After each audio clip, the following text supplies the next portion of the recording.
May round 3 pa ang mega oil price hike sa susunod na linggo. Lagpas 14 pesos per liter sa diesel at lagpas 7 pesos sa gasolina, sabi ng oil industry sources. Kaya posible raw na umabot na rin ng 100 piso ang kada litro ng gasolina.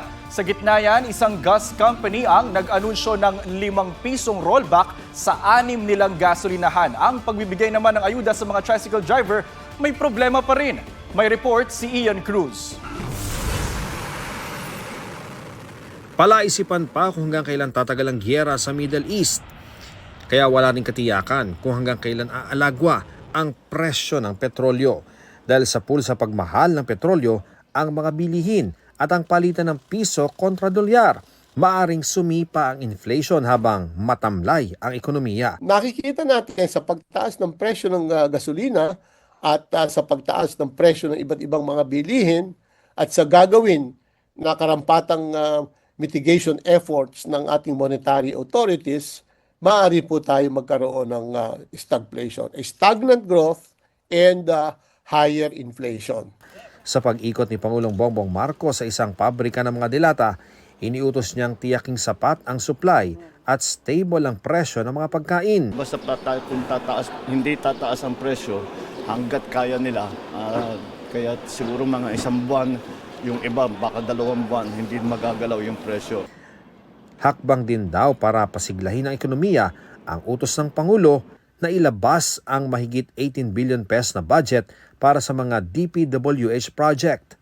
Mahigit 300 million pesos na pondong sagot ng gobyerno sa mga foreign assisted project at ang 2.49 billion pesos na fuel subsidy ng Department of Transportation sa huling linggo ng Marso.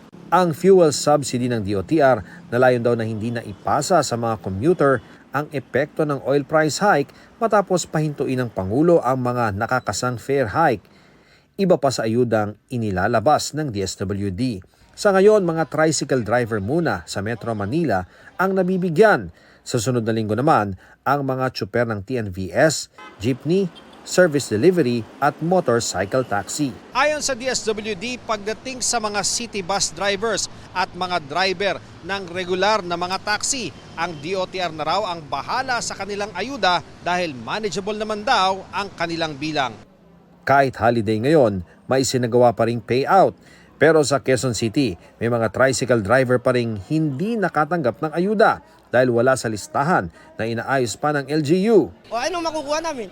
Nag-aantay kami ng sawala, mukha na kami kawawa. So magsasabit uli kami ng listahan sa DSWD. So inaayusan namin to. Pero ang ama ni Shekinah Cuebellas na si Jimmy Garriga, na 3 dekada ng tricycle driver, nakamatayan na ang ayuda. Sobrang bigat, sir. Lalo na ngayon nandiyan si Papa. Hindi niya man lang naramdaman or nakuha.